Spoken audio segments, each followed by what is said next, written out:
Good morning student. Last class तक बेटा हमने त्वरण के प्रकार, विस्थापन, समय के मध्य ग्राफ, वेग समय के मध्य ग्राफ, ये सब हमने ज्ञात कर लिए थे, ठीक है ना। और आज हम पढ़ेंगे सरल रेखा में गति की समीकरण। इसको पढ़ने से पहले एक नोट लिख लो बेटा, जो काम का है आपके लिए और आपको ध्यान में भी रखना है। पहला नोट, विस्थापन समय ग्राफ का झुकाव हमेशा वेग को प्रदर्शित करता है। विस्थापन समय ग्राफ हमेशा, या ग्राफ का झुकाव जो है, ग्राफ का झुकाव, विस्थापन समय ग्राफ का झुकाव वेग को निर्देशित करता है, वेग को निर्देशित करता है। First note. सेकंड, वेग समय ग्राफ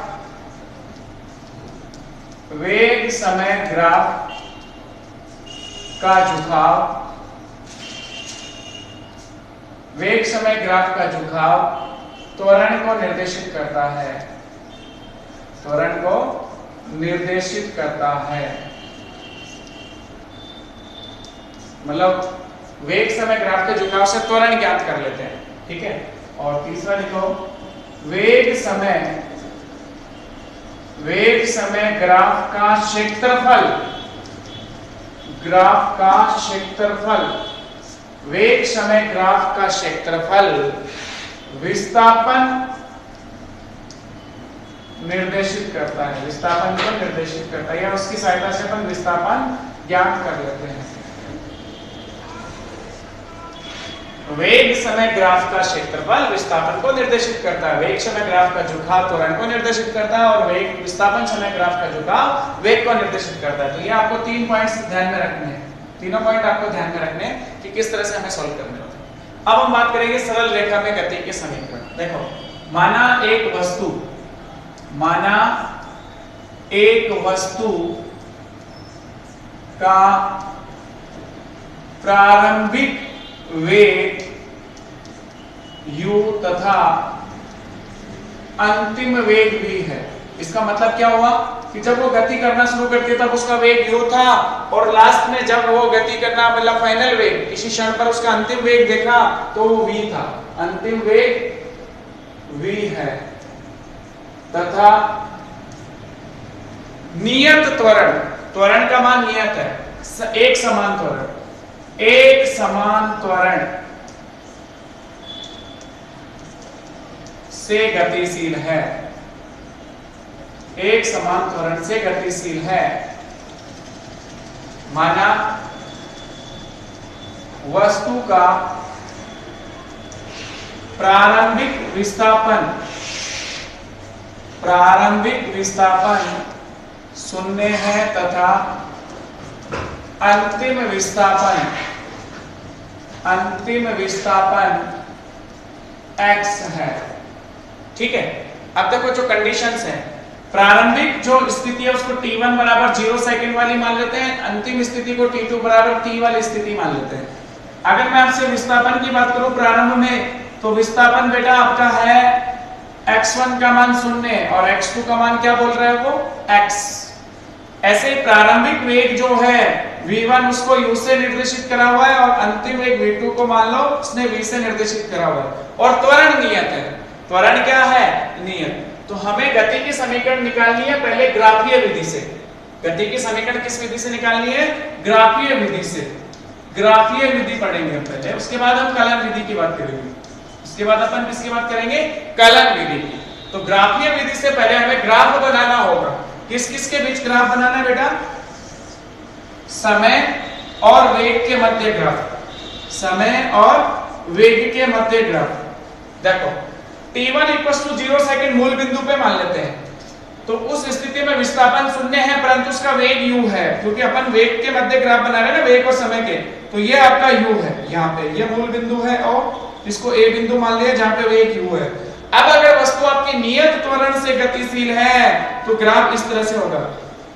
त्वरण नियत है, कांस्टेंट है, और यहाँ पे पहुंचते पहुंचते वस्तु का वेग कितना हो गया v, जहाँ पे आपका समय कितना था, यहाँ पे t1 = 0 सेकंड, और t2 इक्वल टू कितना हो गया समय t, जहां पे वेग v हो गया। ठीक है, वस्तु इस दिशा में गतिशील है नियत त्वरण a से, त्वरण आपका नियत है। तो इस स्थिति में गति के समीकरण आपको ज्ञात करनी है। तीनों समीकरण बहुत आसान है। पहली समीकरण देखो, ग्राफ से नहीं, आप डायरेक्ट ये जो मान दिए हुए हैं ना, इसी से गति के समीकरण ज्ञात कर लोगे। देखो इजी है।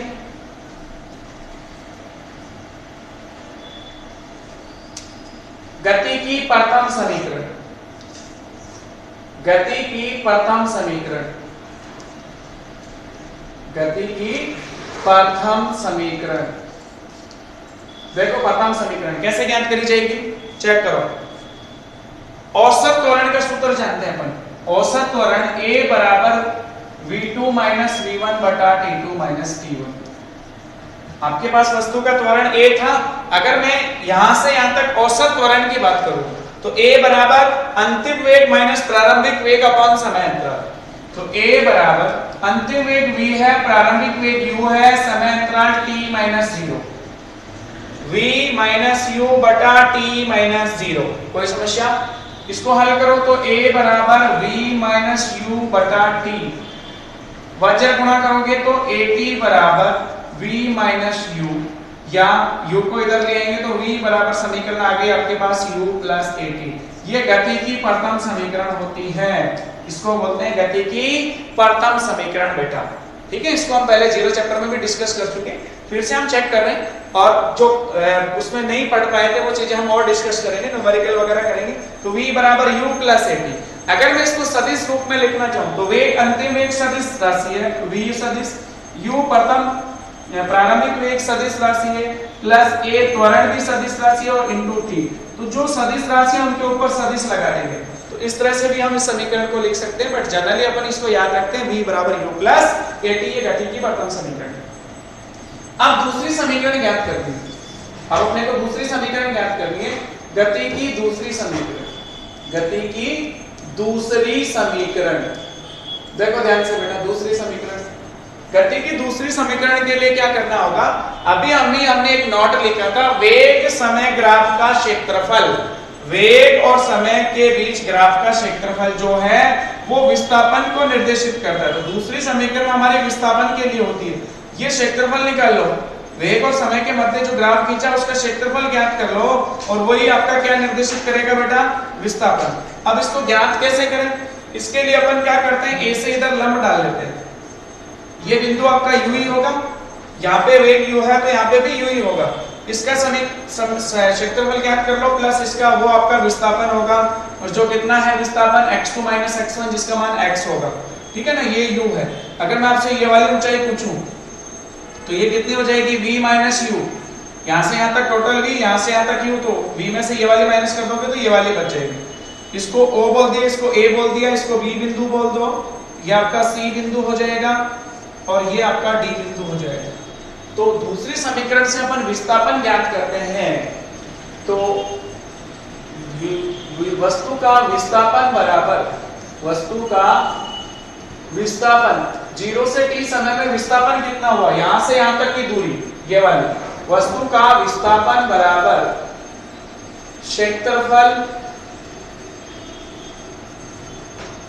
OABCD, OABCD। अब ये वाला क्षेत्रफल डायरेक्ट नहीं ज्ञात कर पाएंगे, बट हम त्रिभुज का क्षेत्रफल ज्ञात कर लेंगे, फिर इस आयत का क्षेत्रफल ज्ञात कर लेंगे। वस्तु का विस्थापन अंतिम बिंदु की स्थिति x2 माइनस x1 बराबर क्षेत्रफल निकाल लो पहले त्रिभुज का ABC का क्षेत्रफल निकाल लो, प्लस क्षेत्रफल आयत वाला, आयत क्या बच गया आपके पास, OACD।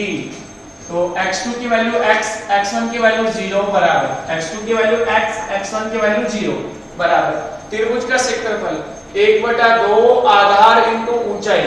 इस त्रिभुज का क्षेत्रफल 1/2 आधार, समकोण त्रिभुज का क्षेत्रफल 1/2 आधार इंटू ऊंचाई। आधार आपका कितना है बेटा, t2 माइनस t1, t और ऊंचाई v माइनस u। इसको लिखेंगे t into v minus u, plus आयत का क्षेत्रफल लंबाई इंटू चौड़ाई, लंबाई आपकी t है और चौड़ाई आपकी u है, इसको लिख देंगे बेटा ut या t इंटू u। अब देखो समीकरण 1 से v माइनस u का मान लिखो, समीकरण 1 से v माइनस यू बराबर 80, तो v माइनस यू की जगह अपन ये मान रख लेंगे यहाँ पे 80, तो x बराबर समीकरण आ गई 1/2 t into 80 plus ut, x बराबर ut plus half at square, x बराबर ut plus half at square, ये समीकरण संख्या 2, x बराबर ut plus half at square. गति की दूसरी समीकरण आ गई आपके पास, x बराबर ut plus half at square. अगर आप इसको सदिश रूप में लिखना चाहो तो इसको हम लिखेंगे x सदिश बराबर u सदिश into t plus half of a सदिश इंटू t स्क्वायर। इस तरह से गति की दूसरी समीकरण अपन ज्ञात कर लेते हैं। अब तीसरी समीकरण के लिए आपको कुछ भी नहीं करना, पहली समीकरण से t का मान उठा के दूसरी समीकरण में रखना है, तीसरी समीकरण ज्ञात हो जाएगी।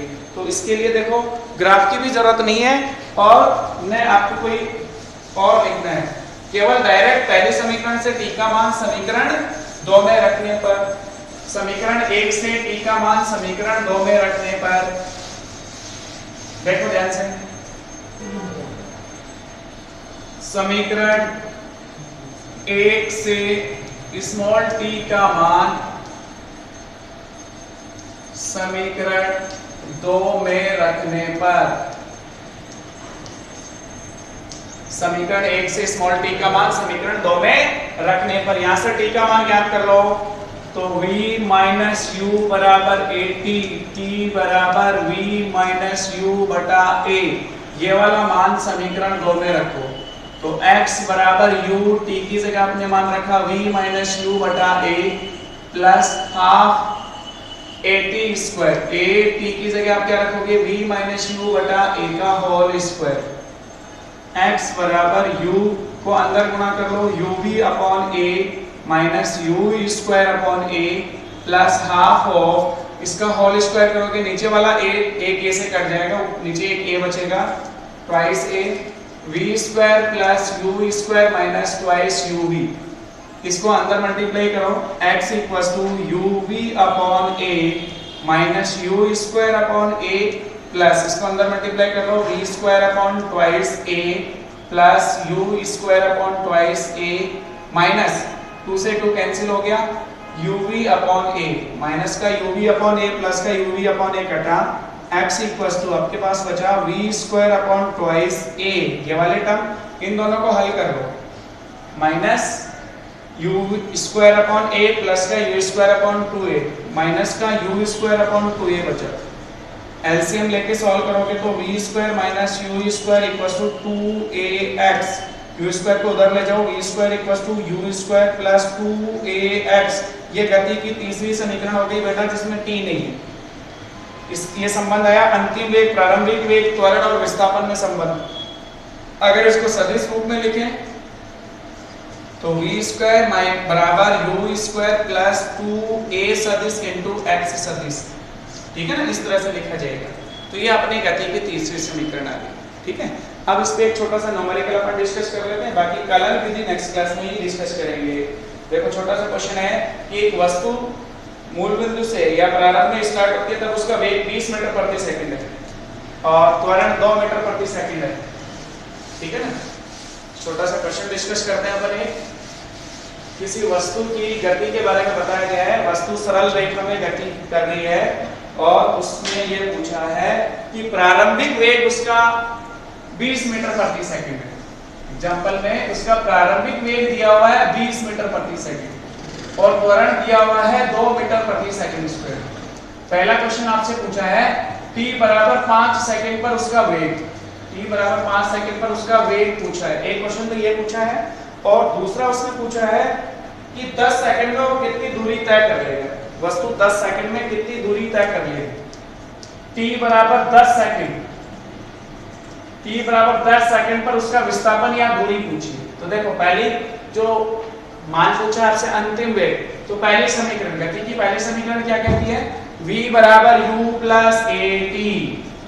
अब आपको सब कुछ दिया हुआ, अंतिम वेग पूछा t बराबर 5 सेकंड पे, t 5 सेकंड a 2 u 20, तो v बराबर u का मान 20 प्लस a का मान 2 t का मान 5, कितना आ गया 20 प्लस 10 बराबर 30 मीटर प्रति सेकंड। t बराबर 5 सेकंड पे उसका वेग आ गया 30 मीटर प्रति सेकंड। अपन और भी क्वेश्चन डिस्कस करेंगे, ये तो आसान क्वेश्चन था। सेकंड क्वेश्चन देखो, t बराबर 10 सेकंड पे विस्थापन x, गति की दूसरी समीकरण ut plus half at square. t बराबर 10 सेकंड पर कण का विस्थापन पूछा तो t की जगह 10 सेकंड रख देंगे इसमें। तो x बराबर u का मान आपका 20 है फिक्स, t का मान 10 प्लस हाफ a का मान 2, t स्क्वायर, t स्क्वायर का मतलब 5 का स्क्वायर 25, सॉरी 10 सेकंड में पूछा है ना, तो 10 का स्क्वायर 100, 2 से 2 कट गया, ये आ गया आपका 2 20 × 10 200 प्लस 100 300 मीटर। कण जो है या वस्तु जो है वो 10 सेकंड में 300 मीटर की दूरी तय कर लेगी। 10 सेकंड में कितनी दूरी तय कर लेगी बेटा?